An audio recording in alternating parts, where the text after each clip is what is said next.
किस बादशाह के अहद में जिया। हम लोग बहुत खुशकिस्मत हैं, हम उस अहद में जिए जो मलिका तरन्नुम नूरजहां का अहद था।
शुरू से ही चूंकि मुझे क्लासिकल की तालीम दी जा रही थी, जब मैं यहाँ आई तो बड़े बड़े उस्तादों में गाना गवाया जाता है। उस बच्चे को जो सीखता है उनको पता चला कि यहाँ कोई लड़की आई है, गाती है क्लासिकल और अच्छा गाती है, तो मुझे पंचोली स्टूडियो में बुलाया। मेरी उम्र उस वक्त 9-10 साल की थी, मगर उन्होंने जब फरमाया कि बेबी अपना गाना सुनाओ, तो मैंने उन्हें तीलों की ठुमरी, प्यारे रसिया बिहारी सुनो बिनती हमारी, मैंने सुनाया। और वो मुझे कह लगे भाई तुम तो अपनी उम्र से ज्यादा गाती हो। बहुत मुझे प्यार किया और कह लगे लो अब हम तुम्हें अपनी पिक्चर में क्लासिकल गाने की तान से शुरू कराएंगे। मैंने कहा बहुत अच्छा, सुनाइए, जल्दी सुनाइए। कल के क्या जाओगी? मैंने कहा भला बताइए। तो वो कहने लगे, एक गाना उन्होंने मुझे गवाया गुलबकौली फिल्म में, शाला शाला जवानिया माने शाला जवानिया माने आखाना मोड़ी झीले आखा ना मोड़ी झीले झीले शाला जवानिया माने शाला जवानिया माने आखा ना मोड़ी पीला आखा ना मोड़ी पीला पीला शाला जवानिया माने शाला जवानिया माने आखा ना मोड़ी पीला आखा ना मोड़ी पीला पीला झाला जवानिया मारे अखियां बिच अखियां पाके तो पानी खाई जाके अखियां बिच अखियां पाके तो पानी खाई जाके पिघली है जन्नत पी जा पिघली है जन्नत पी जा कलियां दी असमत पी जा कलियां दी असमत पी जा जीदा तो चार दिहाड़े जीला जीदा तो चार दिहाड़े जीला जीला शाला जवानिया माने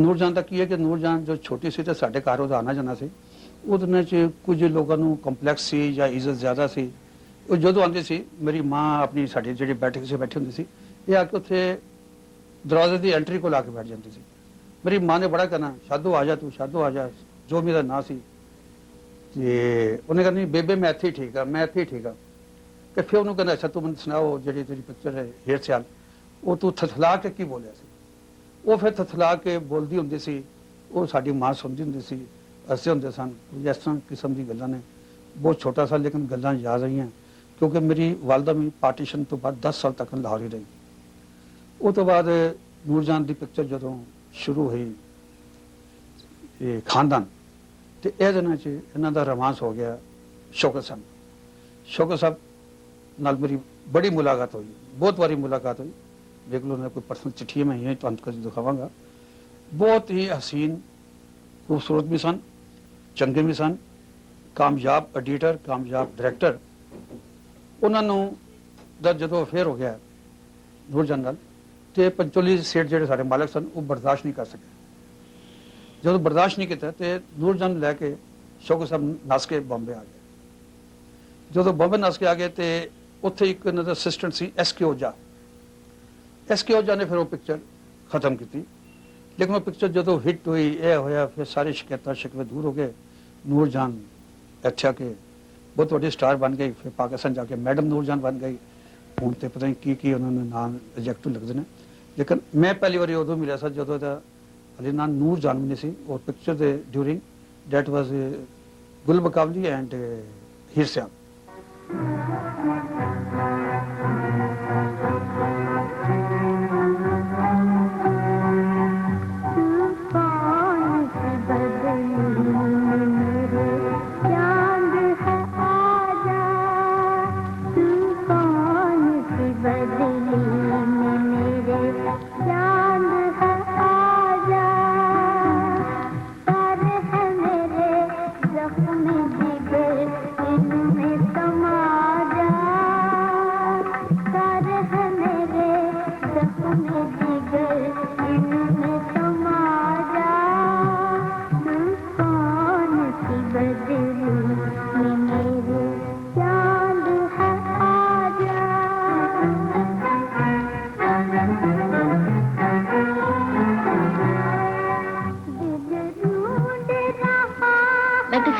की बेटी नहीं, मैं बहुत गरीब घराने की बेटी हूँ। ना वो बेचारे को फाका ज़दा थे ना करोड़पति थे। ये मतलब क्या घराना क्या कहते हैं सफेद होशों का था। कभी ठीक पंजाबी गांव के जटबूट कह लो जिनके यहाँ 4 भैंसे भी थी गाय भी थी क्योंकि माशाल्लाह कुनबा बड़ा था। 8-9 हम बहन भाई थे, बूढ़े बूढ़े माँ बाप थे। मैंने आँख खोल के मैं आखिरी हूँ 10वीं बच्ची में हूँ। तो अब सुबह सुबह पिट रहे हैं कि जनाब जाओ भैंस की धारें लेनी है और जिन्होंने कहते हैं मज्जां दियां धारां लेनी। वो 5 बरस की उम्र से उठा के वो दिया जा रहा है। मिस्सी रोटी घर में तंदूरी है तो बड़ा सा पेड़ा मक्खन का और लस्सी। माँ मेरी कह रही जा तू नूरी पौड़ियां थले लुक के खा ले बड़ी खोल। इकट्ठा काम कर रहे थे हम तो ख़ानदान बन रही थी, तो उसमें काम किया हम लोगों ने। तो हम बिल्कुल ऐसे मतलब हम उम्र थे, तो बचपना था हम लोगों में, तो बस अपना हर वक्त हंसना, बातें करना, खेलना कूदना और फिर काम करना। तो वहाँ से इतना मतलब प्यार हो गया उनसे मुझे और उन्हें मुझसे कि बस जब भी मौका मिलता था हम यही कोशिश करते थे कि एक दूसरे से मिल के गप्पे शप्पे। तो उसके बाद फिर और मेरी वहाँ पिक्चरें बनती रहीं, मूवीज़ बनती रहीं एज ए हीरोइन। तो पार्टीशन तक काफ़ी मूवीज़ बनी वहाँ, क्योंकि उस ज़माने में क्या है ना कि एक मूवी बन जाती थी महीने 1.5 महीने में कंप्लीट हो जाती थी। आजकल तो खैर 3 साल 4 साल लग जाते। तो काफ़ी पिक्चरें वहाँ की। उसके बाद फिर पार्टीशन हो गया। अच्छा, नूरजहां वहाँ से पहले आ गई थी, पार्टीशन से पहले शौकत के साथ शादी की उन्होंने और आ गई। तो फिर मैं 47 में आई, तो मैं कहा चलो नूरी से मिलेंगे। माफ़ कीजिएगा मैं आपको नूरी कह रही हूँ, क्योंकि पहले भी नूरी कहती थी, पर आज माशाल्लाह मलिका तरुन्नुम है। तो यहाँ आई तो मैंने सबसे पहले मैंने कहा मैं उनसे मिलूंगी। मैं गई उनके घर, तो शौकत थे और वजहान मिर्जा बैठे बातें कर रहे थे। तो खैर मैं गई, मैंने कहा कहाँ हैं? तेरी वो तो शूटिंग कर रही है। मैंने कहा अच्छा। तो मैंने कहा अच्छा मैं फिर आऊँगी। तो उनका फ़ोन वगैरह लेके आ गई मैं। तो कुछ अरसे के बाद जैसे ही मैंने सुना कि वो तो लाहौर चली गई। अरे मैंने कहा मैं तो मुलाकात ही नहीं हो सकी उनसे। खैर मैंने कहा कभी होगी इंशाल्लाह मुलाकात।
खानदान तो नूरजहां की पहली बड़ी फिल्म थी। उन्होंने अपनी फनी जिंदगी का आगाज इससे बहुत पहले कसूर में किया था, अपनी बहन ईदन बाई और अपने भाइयों के साथ कसूर में और फिर लाहौर में स्टेज पे काम शुरू किया। फिर ये सब लोग कलकत्ता चले गए और वहां मेरिडियन थिएटर में स्टेज पर काम किया।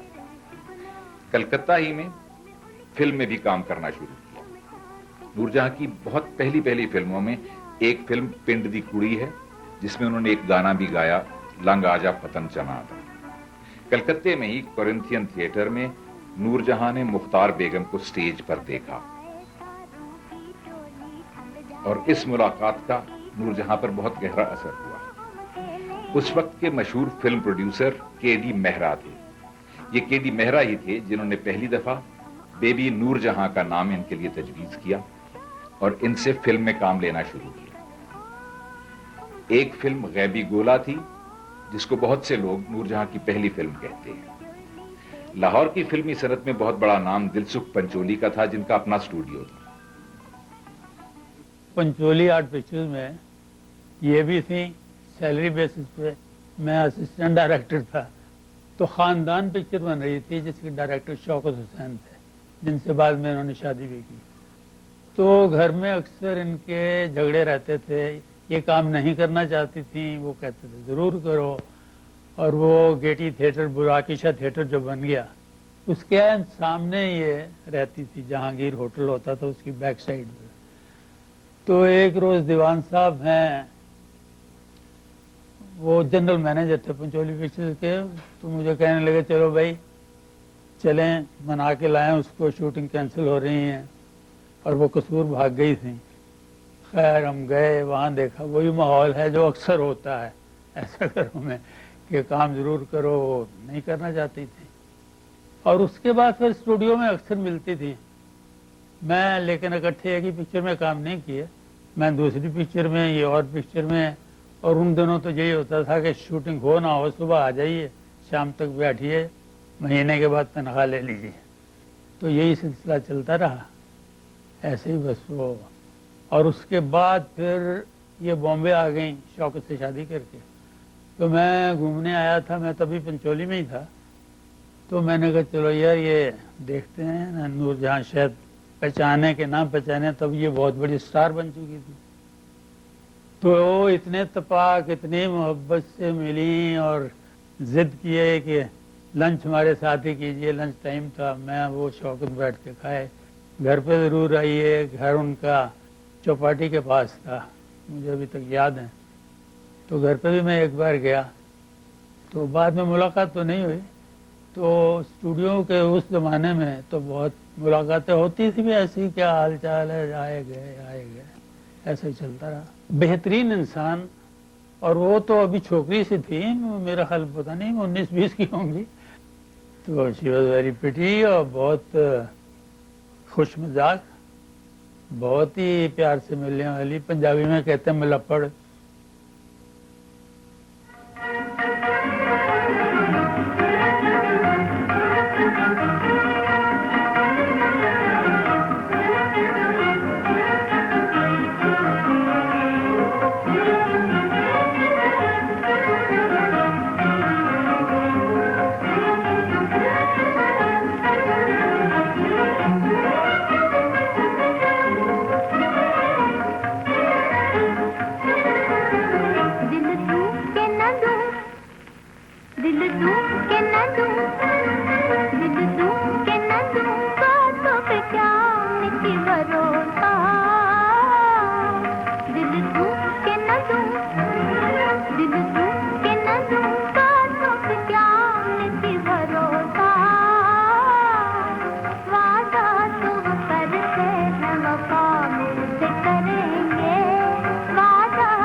खानदान की कामयाबी के बाद नूरजहां बंबई आ गईं और यहां फिल्म इंडस्ट्री में अपना सिक्का जमाना शुरू किया। उन्होंने नादान और हवेली फिल्म बनाई, फिर दोस्त और नौकर बनाई। चंद ही सालों में 12 फिल्में बनाई। के दत्ता और सज्जाद हुसैन दोनों मौसीकार और म्यूजिक डायरेक्टर थे, इनसे मुलाकात हुई। जिया सरहदी से मुलाकात हुई और महबूब खान से मुलाकात हुई, जिनके साथ उन्होंने आगे चल के फिल्म भी बनानी थी। नूरजहां ने बंबई की कैडल रोड के ऊपर घर लिया और वहां रहना शुरू किया और इनकी बेशतर फिल्में ज्योति स्टूडियोज में बनी। अब ज्योति स्टूडियो का सिर्फ साइन बाकी है और यहां एक बोलिंग एली बन चुकी है, लेकिन जो आवाज तब बंबई में गूंजी थी उसकी खुशबू आज तक वहां बाकी है।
जमाने की नूरजहां की फिल्मों में एक फिल्म बड़ी मां थी।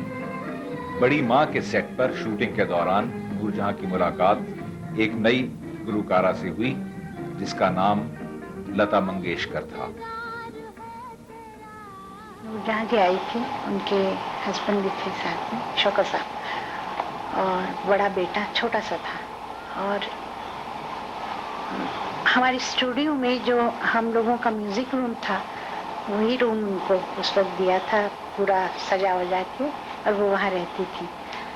तो मास्टर विनायक थे जो उसके प्रोड्यूसर, हम लोग तो वहाँ काम करते थे ना, तो मुझे उन्होंने सेट पे बुलाया। नूरजहां जी बैठी हुई थी और मुझे कहा कि, उनसे कहा कि ये है लता, बहुत अच्छा गाती है। और तो उन्होंने मुझे कहा कि अच्छा सुनाओ बेटा कुछ।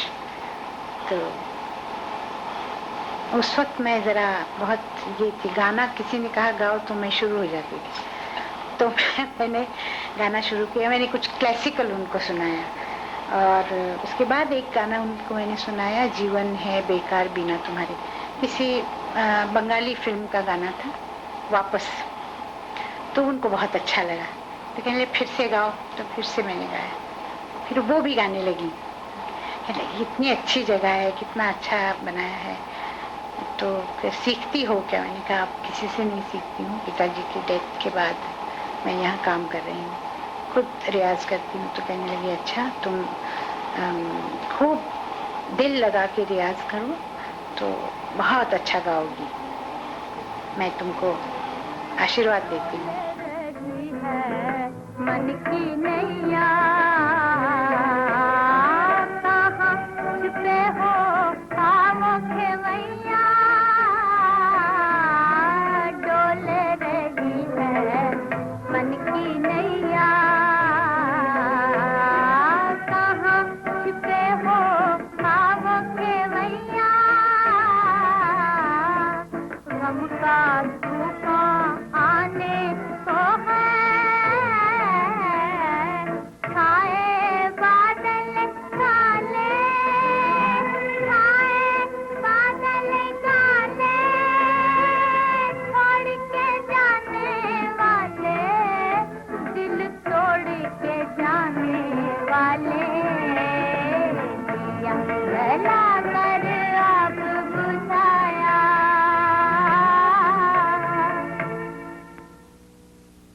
बड़ी माँ में काम किया मैंने 1944, 45, 44 में। पार्टीशन नहीं हुआ था, ये अकबर पैदा हुआ था, तो उसमें हमारे डांसर का रोल था इसका, वैसे ही मतलब हीरोइन थी ये। और गाना वाना तो खैर था ही उसका, याकूब थे उसमें, ईश्वर लाल थे, हीरो थे उसमें, हम थे। और शूटिंग उस 44 से एक ही पिक्चर में मैंने काम किया, लेकिन सारा दिन उसके पास बैठी रहती थी। काम तो एक ही पिक्चर में किया, लेकिन दोस्ती हमारी जो थी तो 24 घंटा उसके पास। कहे तू सो जा, कई दफा तो हमको सुलाती थी अपने घर में, कहे नहीं तू मत जा, मुझे दिल घबरा रहा है। और वो इस तरह से तड़प के कहे कि मैं पिघल जाती थी। इतना प्यारा, ऐसे उसके बात करने जैसे मालूम है छोटा बच्चा बात कर रहा है, तुतला के वो नहीं बोलूंगी तू जाओगी, ऐसे से नाक मटका के ऐसे बात करे वो। अच्छा बाबा मैं नहीं जाती हूँ, बस तू परेशान मत हो। तो कितना बताएं नूरजहां की बात। तो गाने के जहाँ तक ताल्लुक है तो उसकी आवाज पहले याद आती है। परदेसी बालम परदेसी वो मन को सताए जलाए, जलन ना जाने ना सजन, परदेसी बालम परदेसी वो मन को सताए जलाए, जलन ना जाने ना, करके दिल को अपने बस में, करके दिल को अपने बस में, तोड़ गए सब अपनी कस में, तोड़ गए सब अपनी कस में, बैठी हूँ आस लगाए, चैन ना आए सताए, जलन ना जाने ना, सजन परदेसी बालम परदेसी वो मन को सताए जलाए, जलन ना जाने ना। नूरजहां की तो बस जितनी मैं तारीफ करूं कम है। उसकी आवाज लगाते तो दिल में मालूम होता था किसी ने तीर मार दिया, पागल हो जाए आदमी। और कहीं उसको देख ले तो डबल पागल हो जाए। जिस तरह से वो आंखें चमकती हैं उसकी, वो उसका मुस्कुराना, वो तुतलाना, और ऐसे ऐसे करके जब करती है गाती है लोग दीवाने हो जाते हैं।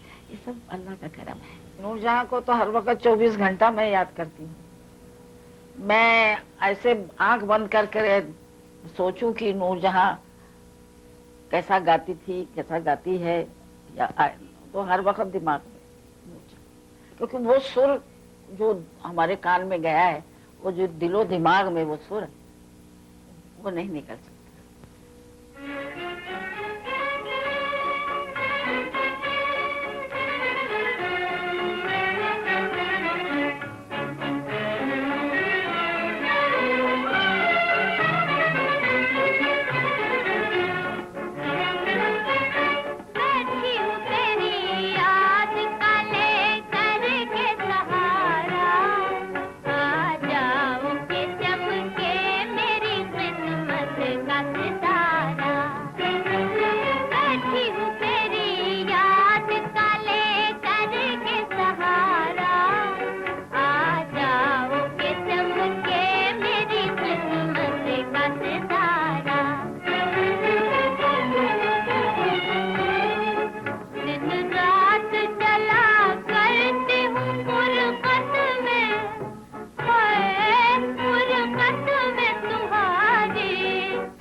देखिए, उनका गाना सुन के तो मैं बनी हूँ सिंगर। मतलब उनके गाने में खास बात तो ये थी, आवाज तो अच्छी थी, बहुत सुरीली आवाज, सीखी हुई है ये तो पता ही चलता है, जब वो गाती हैं तब मालूम हो जाता है।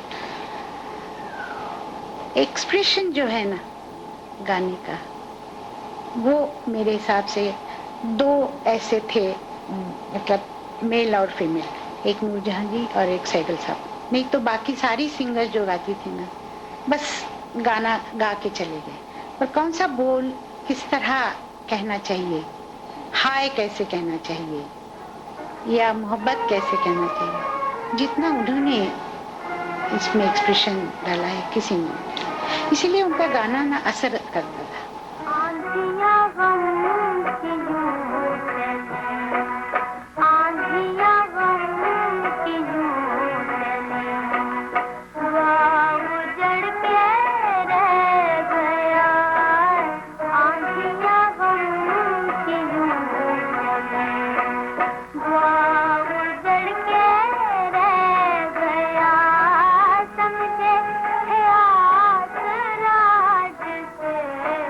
वो भी बिछड़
मोहब्बत उड़ाई, तारों तारों तुम में खो जाएगी,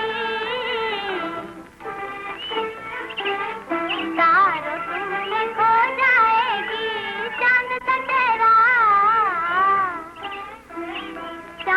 चेहरा देख के उनका रात भी दिन हो जाएगी, रात भी दिन हो जाएगी, दिल देंगे दिल से बदलेंगे,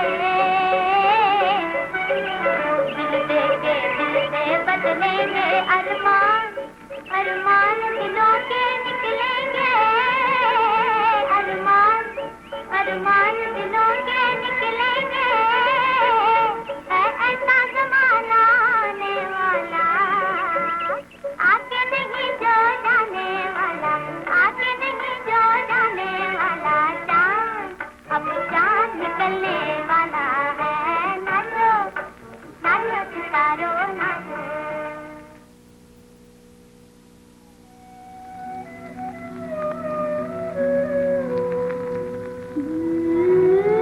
बुलो मत रो यहाँ,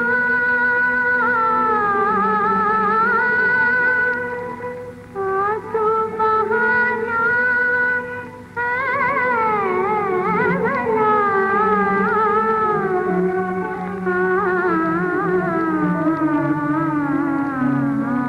इनका कसम के कैदियों को, इनका कसम के कैदियों को फूल मचाना है मना, बुलबुल मत रो यहाँ,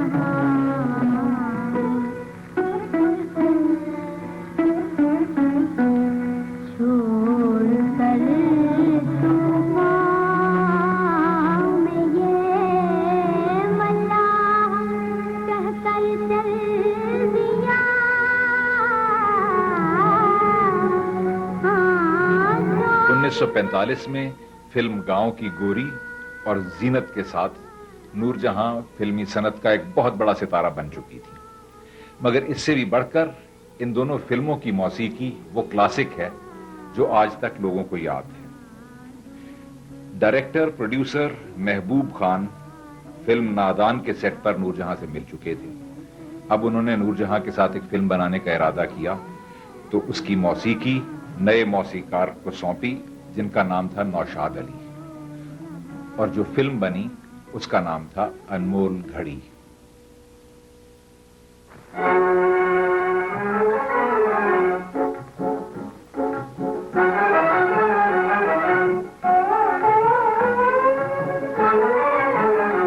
मेरे बचपन के साथ ही मुझे भूल न जाना, देखो देखो हंसे न जमाना, हंसे न जमाना, मेरे बचपन के साथ ही मुझे भूल न जाना, देखो देखो हंसे न जमाना, हंसे न जमाना।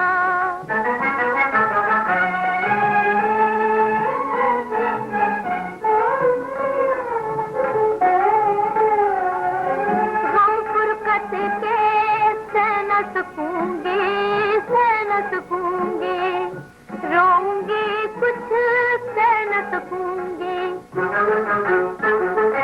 दुश्मन है सारा जहां, दुश्मन है सारा जहां, जाऊं कहां, हाँ तेरी उल्फत है जीने का बस एक बहाना, देखो देखो हंसे न जमाना, हंसे न जमाना। नूरजहां की आवाज में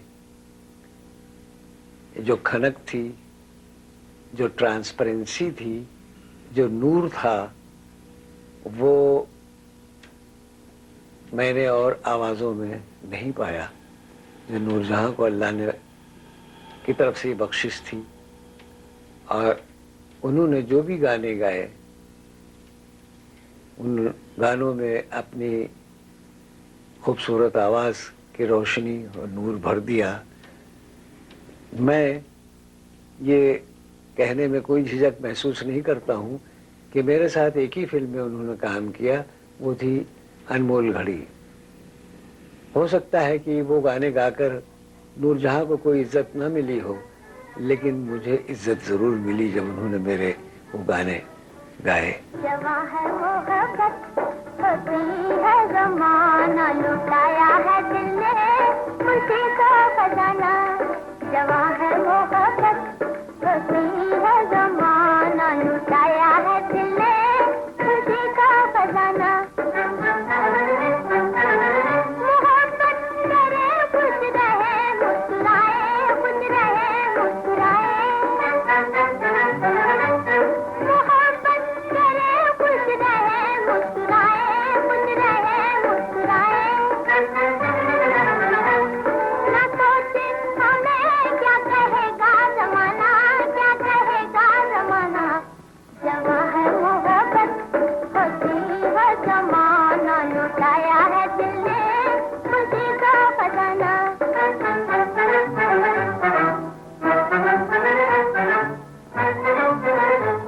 अभी तक मुझे याद है वो कहानी, याद है वो कहानी। अभी तक मुझे याद है वो कहानी, याद है वो कहानी। ना भूले ना बचपन का रंगी ज़माना, हाँ रंगी ज़माना। जवां है मोहब्बत होती है ज़माना, लुटाया है दिल ने खुशी का खजाना। यहाँ आँखों आँखों में बातें हुई हैं, यहाँ आँखों आँखों में बातें हुई हैं। किसी ने ना देखा, किसी ने न जाना, हाँ किसी ने न जाना। जवां है मोहब्बत होती है ज़माना, लुटाया है दिल ने खुशी का खजाना। तुम आए के बचपन मेरा लौटाया, लौटाया। तुम आए के बचपन मेरा लौटाया, लौटाया। मिला है मुझे जिंदगी का बहाना, जिंदगी का बहाना। तो हुजूर, मैं नूरजहां के लिए दोबारा और तिबारा ये कहूँगा कि नूरजहां की जैसी शख्सियत और उनकी आवाज़, गुलकारी, वो बहुत कम गायकों में हमने पाई।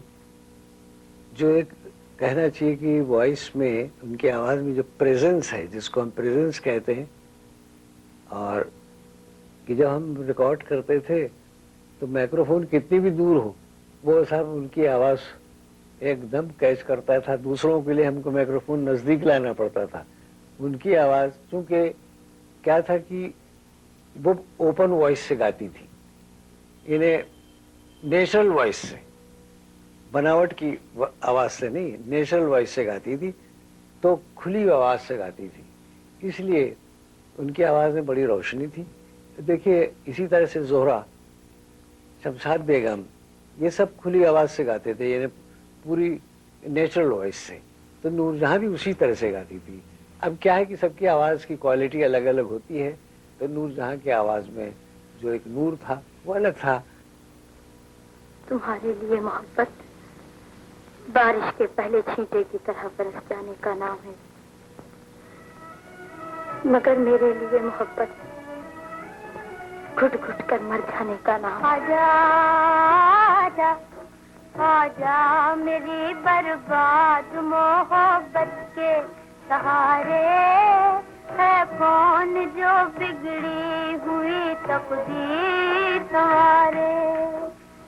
आजा आजा आजा मेरी बर्बाद मोहब्बत के सहारे, है कौन जो बिगड़ी हुई तकदीर सवारे।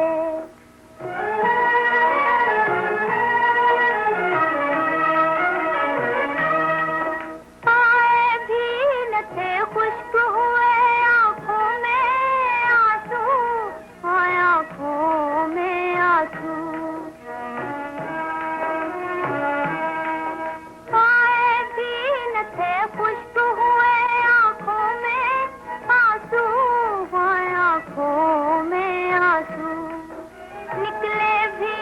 थे लुट गए अरमान बेचारे, है कौन जो बिगड़ी हुई तकदीर तुम्हारे। नूरजहां और उनके शौहर शौकत हुसैन रिजवी ने मिलकर अब अपनी फिल्म कंपनी बनाई जिसका नाम शौकत आर्ट्स रखा गया।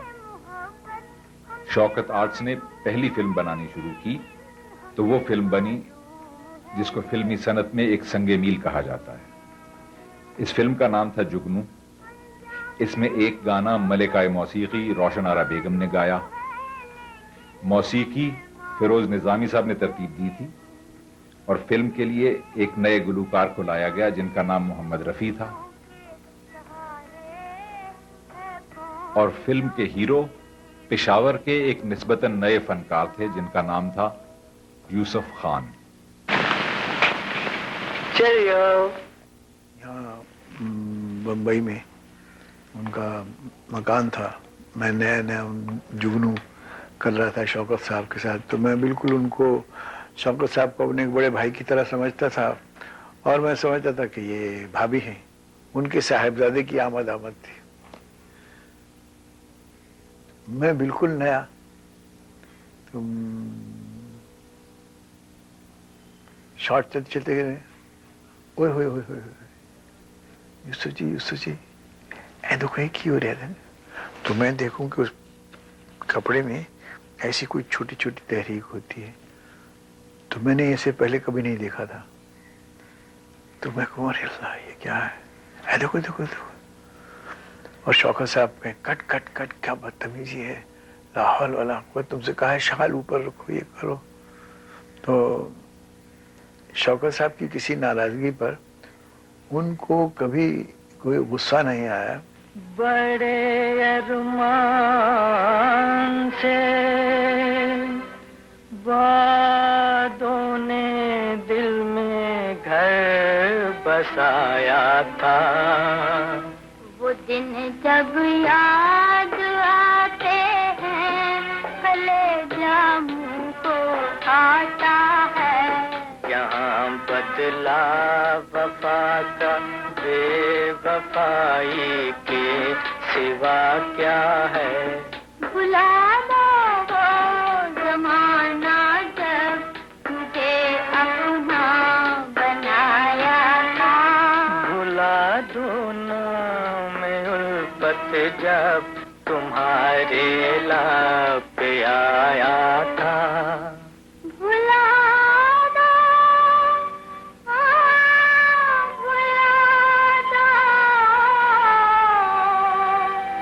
भुला दो वो कसम जो दिलाई थी कभी तुमने।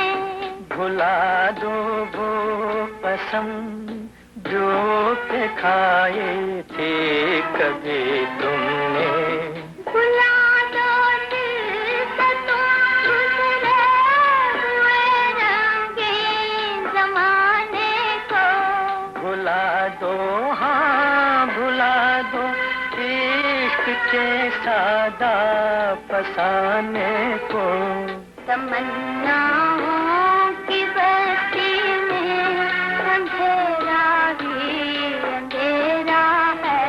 किसे अपना कहे कोई जो अपना था पराया है। ये दुनिया बदलती है, किसी का नाम दुनिया है। कभी सुख है कभी दुख है, अभी क्या था अभी क्या है। मोहब्बत करके भी देखा मोहब्बत में भी धोखा है यहाँ बदला।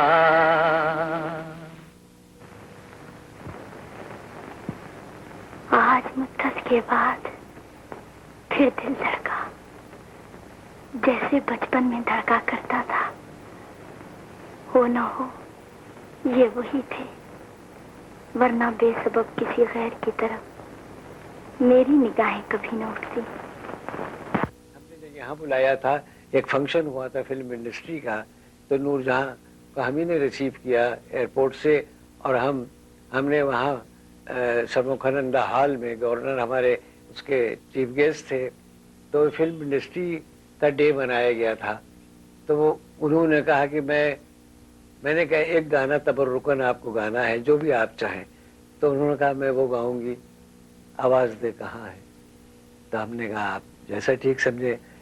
तो रिहर्सल करने, ये सुनने वाली बात है, चोपड़ा साहब के वहाँ, बी आर चोपड़ा साहब के वहाँ म्यूजिक रूम में रिहर्सल उसकी रखी गई। तो वो रिहर्सल शुरू की, कहना आप खड़े होइए सामने, 1 2 कीजिए। खैर रिहर्सल शुरू हुई और जैसे किया उन्होंने और रोना शुरू कर दिया, धाड़े मार के रोने लगी। अरे सब सन्नाटा तारी हो गया कि क्या हुआ, लाओ पानी लाओ, बर्फ लाओ, ये वो, मतलब उनको चुप कराया गया। होश आया तो फिर क्या हुआ था, तो कहने पता नहीं क्या हुआ, मैंने आवाज निकाली और आपको देखा सामने, तो मालूम हुआ महबूब साहब और वो सब, वो लोग जो नहीं रहे वो सब खड़े हैं पीछे, और मैं बर्दाश्त नहीं कर पाई उस जज्बात को और मैं बस चीख कर रोने लगी। नूरजहां जी, जितने बरस के बाद आप हमसे मिलने आई हैं, ठीक उतने ही बरस हम सब ने आपका इंतजार किया है।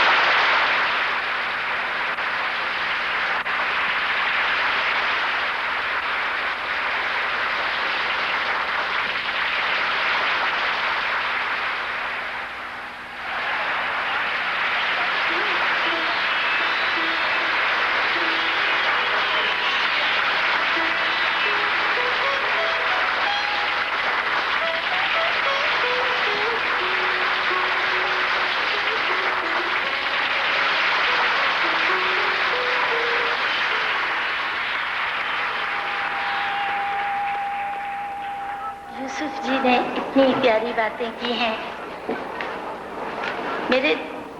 उनकी तो इतनी खूबसूरत बातें हैं जो मैं सिर्फ महसूस कर सकती हूँ, उनका जवाब नहीं दे सकती। और कुछ मुनासिब अल्फाज नहीं मिल रहे जो मैं बयान कर सकूं, यहाँ आकर अपने पुराने दरीना दोस्तों से जो मुझे प्यार मिला है, जो शफ़क़त मोहब्बत मुझे मिली है, वो मेरे लिए एक अनमोल ख़जाना है जो मेरी ज़िंदगी की आखिरी घड़ियों तक मेरे पास रहेगा। क्या मालूम मैं कितनी दुआएं करती थी कि या अल्लाह मरने से पहले मुझे सब लोगों से मिला दे, और ख़ासकर इस अल्लाह बुरी की कि 35 बरस बाद यहाँ आई और इतना प्यार आप लोगों ने दिया है, इतना प्यार दिया है कि मैं संभाल नहीं सकती। ये खुश हूँ। मैं कोई तैयारी करके नहीं आई, जैसा आप लोग को मालूम है, ना ही गाना सोच कर आई थी कि गाऊंगी, मगर चूंकि समझती हूँ कि फनकार का जो फन है वो उसका अपना नहीं, ये आप लोगों की अमानत होता है, चाहे वहाँ के हो चाहे यहाँ के।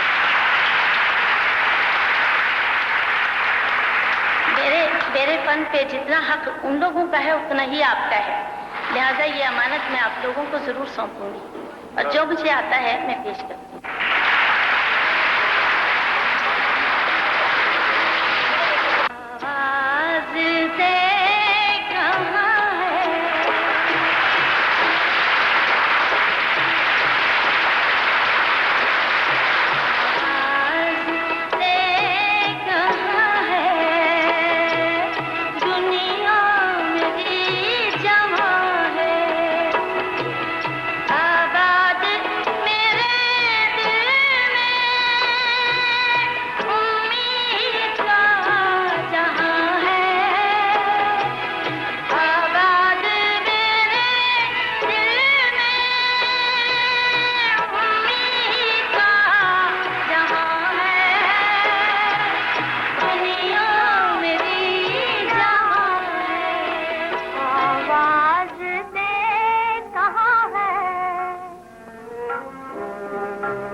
फिर कोई आया दिलदार नहीं कोई नहीं, शहर होगा कहीं और चला जाएगा, रहर होगा कहीं और चला जाएगा।